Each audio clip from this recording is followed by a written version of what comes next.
les pasteurs ou ceci ou cela ou les frères et sœurs, mais il faut se remettre en question aussi. Est-ce que j'ai une communion avec le Seigneur?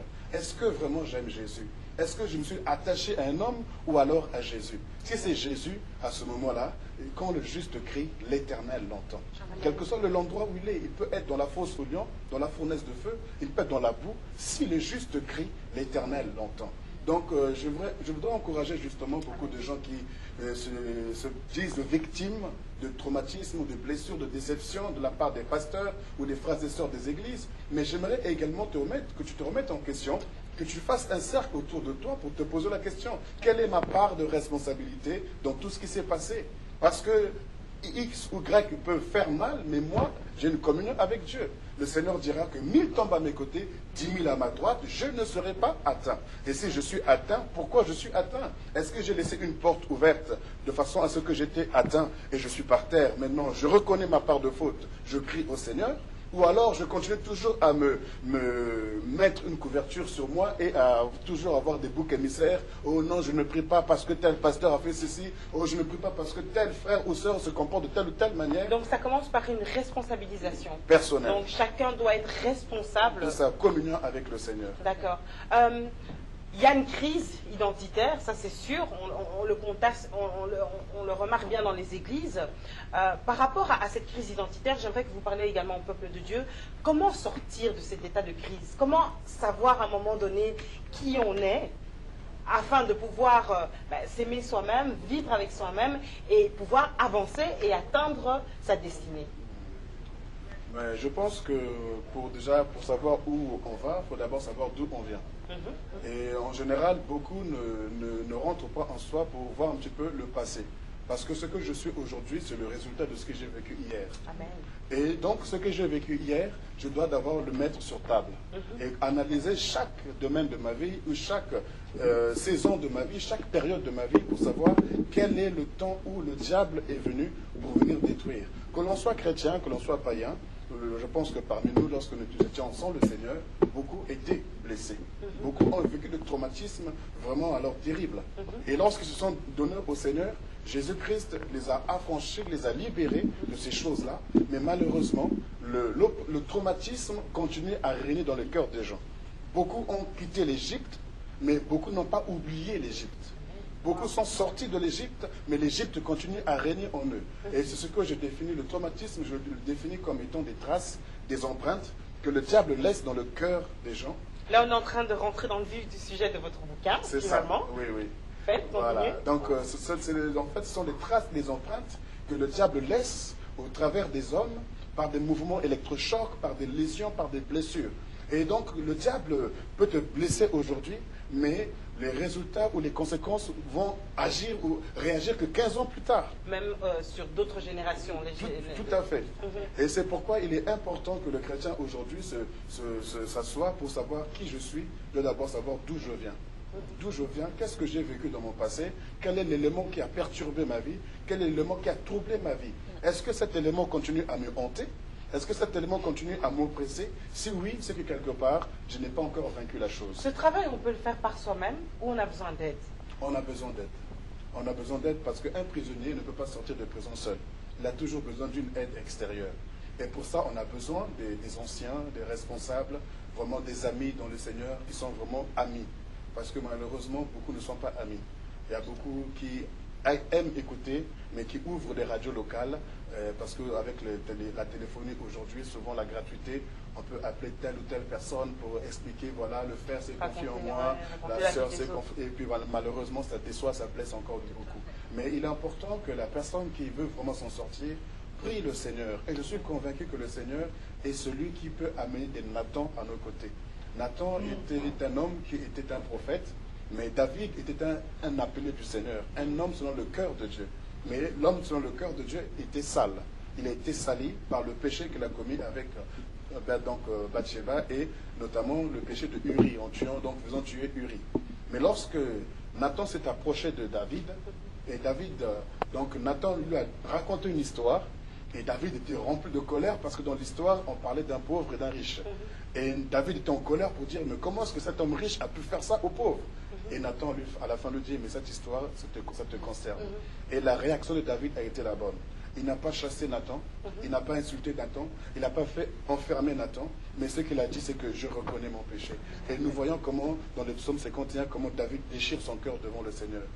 Et c'est ça que les enfants de Dieu doivent faire, c'est qu'on doit prier pour que Dieu nous amène des Nathan qui doivent nous aider. Alors justement, la prière quand on a mal, la prière quand on souffre, beaucoup de gens diront, mais comment je vais prier, maman Rachel, comment je prie alors je souffre? Je vais dire quoi à Dieu? Quelle est la prière, je vais d'abord poser la question à maman Rachel et puis au pasteur, qu'on doit avoir quand on a mal? Quelle est la prière justement que vous conseillez en tant que chantre? Parce que souvent, chanter c'est prier, c'est louer, mais c'est aussi prier. Quelle est la prière que vous conseillez lorsqu'on a mal? Moi j'aime bien ce que mon mari parlait, enfin j'ai bien aimé, il y a quelque chose que mon mari dit très souvent, qui est biblique aussi, en nous parlant de Joseph, non de... Jacob. Éternel posa la question à Jacob, qui tu es? Quel est ton nom? Jacob n'a pas dit Israël. Jacob n'a pas dit il a dit voilà, je suis Jacob. Moi je pense que nous, en tant que chrétiens, je pense qu'enfants de Dieu, quand on est face à Dieu, parce que Dieu, il est celui qui sonde le cœur, il nous connaît, vous comprenez? Moi, je pense que quand on est devant Dieu, il faut être sincère. Seigneur, oui, je suis Jacob. Je suis comme ça. Je suis voleur, je suis menteur, je suis ce que je suis. Parce qu'il ne faut pas non plus se dire, voilà, Seigneur, voilà, comme l'homme de Dieu, mon mari, mon époux, vient de le dire, pointer du doigt. Toujours, Seigneur, c'est l'autre, c'est l'autre, c'est l'autre. Il faut se dire, voilà, Seigneur, je suis comme ça, je suis coupable. Oui, c'est moi, Seigneur. Et nous voyons ce que Dieu a fait par rapport à Jacob. Il dit, maintenant, tu t'appelleras plus Jacob. Ton nom est Israël. Vous voyez, c'est très important d'être vrai devant Dieu. Mais pas tout de suite se dire, voilà Seigneur, oui, je suis victime. Parce que je pense que dans toutes circonstances, quand Dieu permet une circonstance, que tu sois coupable ou victime, je pense que c'est parce que c'est Dieu qui veut, enfin, peut-être qu'il y a des choses en nous que Dieu veut changer. Voilà pourquoi Dieu permet une circonstance pareille. De pouvoir se remettre en question, comme vient de le dire mon mari, de pouvoir se remettre en question, Seigneur, où est ma part des responsabilités? Et je pense que devant Dieu, nous devons être vrais. Seigneur, voilà, je suis Jacob. Oui, je suis Jacob. Et c'est alors que Dieu vient. Il change ton nom. Jacob, il te donne un nouveau nom qui est Israël. C'est très, très important de pouvoir... C'est cette prière que Dieu prend plaisir. Alors, on dit parfois que, bon, il y en a qui pleurent à Dieu, alors on dit, bah, il faut pas trop pleurer, même certains chants où les gens sont en train de demander à Dieu où il est, etc., etc. Est-ce qu'il faut à un moment donné, lorsqu'on a mal, quand même pleurer à Dieu, dire à Dieu, bah, moi j'en peux plus, je suis fatiguée, etc. Et est-ce qu'on peut se permettre à un moment donné de poser la question même à Dieu, mais Dieu, où es-tu dans ma vie, là, je vois rien, tu es où? Est-ce qu'on peut? C'est très important. Bien sûr, parce que Dieu est notre papa. Parce que dans le silence, Dieu parle aussi. Parce que des fois, il y a des circonstances dans notre vie où Dieu il est calme, on n'entend plus la voix de Dieu. Il est très important. Seigneur, oui, tu es où? Tu es où, Seigneur? Voilà, je suis là. C'est très important parce que Dieu est notre papa. Parce que la prière, c'est le dialogue, en fait. Si on est là, on n'est pas là pour monologuer, parce qu'il y a un temps où on parle à Dieu, il y a un temps où il faut se taire, écouter Dieu. Comme j'aime bien ce chant qui dit, si je me tais, oh, j'apprendrai à écouter la voix du bon berger. C'est très important, c'est notre Père. Comment vous faites pour justement être là, aux côtés de votre époux, le soutenir, et aussi soutenir le peuple de Dieu qui souffre? Quelle est votre part en tant qu'épouse de pasteur que vous pouvez donner pour donner un plus à son ministère, mais aussi pour soutenir, être présente sans être trop là, parce que c'est peut-être aussi la chose qu'on peut reprocher aux mamans pasteurs, c'est qu'elle, mais c'est l'église de ton mari, mais elle croit que quoi, etc. Donc trop présente ou pas assez présente. Comment on fait pour avoir un juste milieu? Ben moi j'ai connu William, qui le pasteur William, enfin j'ai connu William, je dirais. On s'est mariés, ça fait 15 ans aujourd'hui. On est mariés, j'avais que 20 ans et lui il avait 23 ans. C'est vrai qu'au départ, les parents ils se sont dit, mais c'est quoi cette histoire des enfants? Je comprends leur peur parce que nous, on s'est basé sur Jésus, en fait. La vision de ce que Dieu nous avait donné. On s'est dit, voilà, c'est comme ça. C'est vrai que le parent, attends, pas hier, je le comprends. 20 ans, ta fille de 20 ans qui se ramène, oui, maman, je marie, tout à fait, je comprends. Mais aujourd'hui, je pense que les parents sont fiers de nous parce que ça fait 15 ans. Et moi, j'ai connu William, c'était un frère. À l'époque, il était responsable de la jeunesse. Et moi, j'étais à la louange, en fait. Et j'ai connu pas du tout pasteur. Donc, c'est quelqu'un que je connais bien. Non seulement c'est mon mari, mais c'est mon ami, en fait. Il y a eu de hauts et des bas, mais William est mon ami. Je sais que lui, il me comprend. Et moi, je le connais. Je sais qui il est. Il peut avoir un langage, d'autres ne pourront pas forcément comprendre. Moi, je sais qui il est. Je crois pas que les hommes savent parler aussi bien de leurs femmes que les femmes savent parler de leur mari. On verra plus tard. Voilà. Et donc, je l'ai connu, voilà, à l'effet qu'il devienne pasteur, il m'a dit la vision, parce que c'est lui qui a reçu la vision. Voilà, mon mari, voilà, ma femme, voilà, Dieu m'appelle à commencer, je sens l'appel du Seigneur. Franchement, en les connaissant, William, j'ai pas douté. C'est vrai que j'ai dit, oui, pasteur, je ne pouvais jamais imaginer. Je disais, non, moi, me marier avec un pasteur. Je dis, non, jamais. En fait, c'était ma conception, mes principes, jamais un pasteur, parce que je ne me voyais pas. J'étais un peu comme Jérémie. Seigneur, je ne sais pas parler, comment je peux être. Déjà, le mot maman, pasteur, c'était lourd. Maman, pasteur, Seigneur, comment ça? Maman, pasteur, moi, je me sentais incapable. J'étais comme Jérémie, je ne sais pas parler, Seigneur. Et au jour d'aujourd'hui, au fur et à mesure, Dieu t'apprend, Dieu nous apprend. Donc je dis, c'est quelqu'un que je connais, il est vrai. Je le soutiens en fait. Je le soutiens, c'est vrai que c'est pas évident, j'ai pas encore atteint la perfection, certes. Mais tout doucement, j'apprends à être mère, à écouter. C'est quoi le rôle de maman pasteur en fait? L'épouse de pasteur, c'est quoi son rôle? C'est le rôle d'une mère. L'enfant est capricieux, il faut savoir comment s'y prendre. Des chichis des enfants, savoir écouter, être là, alors qu'on a d'autres préoccupations. On est obligé pas obligé, c'est notre devoir de pouvoir écouter, de pouvoir conseiller. Et je pense que Dieu, il y a ces choses, Dieu nous fait traverser certaines situations, c'est parce qu'il voit l'avenir. Parce que nous, on ne connaît pas l'avenir, c'est Dieu qui connaît, il voit. Et donc, on sait comment parler, en fait, il faut écouter, conseiller. Alors, les gens viennent vers vous d'office, ou bien est-ce qu'à un moment donné, il faut quand même s'imposer et dire, ok, le pasteur est là, mais moi aussi je suis là, donc j'ai également ma place.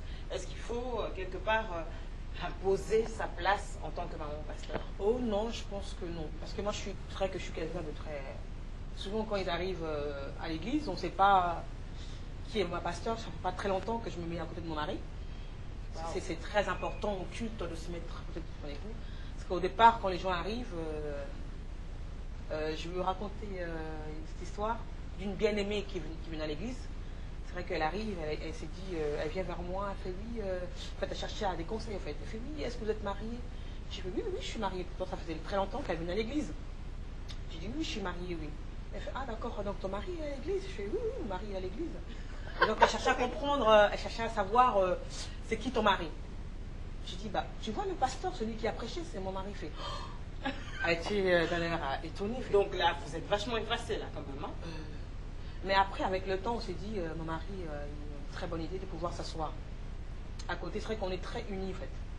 Quelqu'un n'est pas passé directement voir William sans passer par moi en fait. Je suis comme pas par peur ou par crainte, quoi que ce soit, c'est très important en fait. En fait, on travaille en harmonie en fait. On est vraiment c'est très fusionnel en fait. C'est important parce que c'est très important, oui. Malheureusement, beaucoup d'hommes de Dieu, on va pas non plus parler que de ça, mais il faut en parler aussi parce que vous êtes comme un couple pastoral. Beaucoup d'hommes de Dieu aujourd'hui divorcent, font le ministère, mais la femme on la voit pas, on la connaît même pas. C'est d'abord Dieu et la famille, on oublie. Enfin oui, bien sûr, c'est d'abord Dieu. Ensuite c'est l'Église et puis c'est la famille. On sait même pas que le pasteur est marié, pourtant sa femme est là. Beaucoup ne portent plus d'alliance, beaucoup divorcent et se remarient. Donc dans tout ça, vous, en tant que couple qui travaillez ensemble, quels seraient les conseils que vous pourriez donner et en tout cas les constatations par rapport à cette situation? Qu'est-ce qui a dérapé à un moment donné par rapport à ça? Bon, ça c'est simple. La parole de Dieu nous donne la réponse en tout ça. C'est que dans les derniers temps, en fait, nous allons vivre l'apostasie. Et l'apostasie, c'est quoi? C'est carrément s'éloigner carrément de la base. Et ce dérapage au niveau des pasteurs, au niveau des chrétiens, justement, qui divorcent, qui retirent les alliances ou quoi que ce soit, ce n'est pas étonnant lorsque nous sommes vraiment vigilants et que nous lisons la Bible, nous comprenons que ces choses qui se passent, c'est ce que le Seigneur avait prédit il y a longtemps. Et moi, les conseils que je pourrais donner, surtout dans le domaine du mariage, c'est surtout déjà d'être en communion avec le Seigneur. Parce que si on n'a pas une relation sincère et véritable avec Dieu, ben, tout ce qui est né de la chair est chair, tout ce qui est né de l'esprit est esprit. Si notre couple est né de l'esprit, alors tout ce qui est né de l'esprit triomphe du monde. Et vous avez le sentiment qu'à un moment donné, une épouse peut être un poids pour l'homme de Dieu, pour le pasteur? Ça peut être un poids que l'épouse soit investie dans l'église? Ça peut se concevoir, ça? Ben justement, c'est ce que je dis, tout dépend du départ. Le départ, comment ça a commencé. Le départ est très important parce que aujourd'hui, si on voit l'arbre qui est coupé, tout ça, on se sent que des conséquences. Mais quelle est la base? Quel est le départ, le point de départ? Parce que le résultat, en fait, révèle le commencement. Tout dépend du départ. Parce qu'on peut juger simplement sur des conséquences que nous voyons. Mais quelles sont les causes exactes de ce que maintenant le pasteur dit que voilà, la famille est ici, la femme est ceci, la femme est cela? De ma part, mon épouse n'est pas un fardeau pour moi, n'est pas un poids pour moi. Parce que je sais comment notre union a commencé et je sais comment nous avons évolué. Parce que je crois qu'en tant que mari, Dieu doit nous dire un mot sur notre future épouse. Et quand nous avons une vision de la part de Dieu par rapport à notre épouse, je pense qu'on ne va pas trahir cette vision-là. Et moi, je travaille avec mon épouse, mon épouse travaille avec moi, et c'est un soutien pour moi, parce que lorsque je suis en déplacement, j'ai toujours dit au Seigneur, si tu m'envoies quelque part, et que si mon épouse conteste, il y a un problème. Il faut que tu ailles la toucher, que tu la convaincs pour que je parte, parce que je ne voudrais pas voyager et qu'elle reste là en train de murmurer, en train de se plaindre, et que moi, je fasse l'œuvre de Dieu, le diable va trouver une brèche. Alors, l'équilibre, j'aimerais qu'on en parle aussi, voilà. L'équilibre, parce que voyager, c'est bien, mais bon, il y a les excès, tout excès nuit. Tout à fait. Alors, comment garder un certain équilibre pour en même temps faire la part des choses entre, ok, j'ai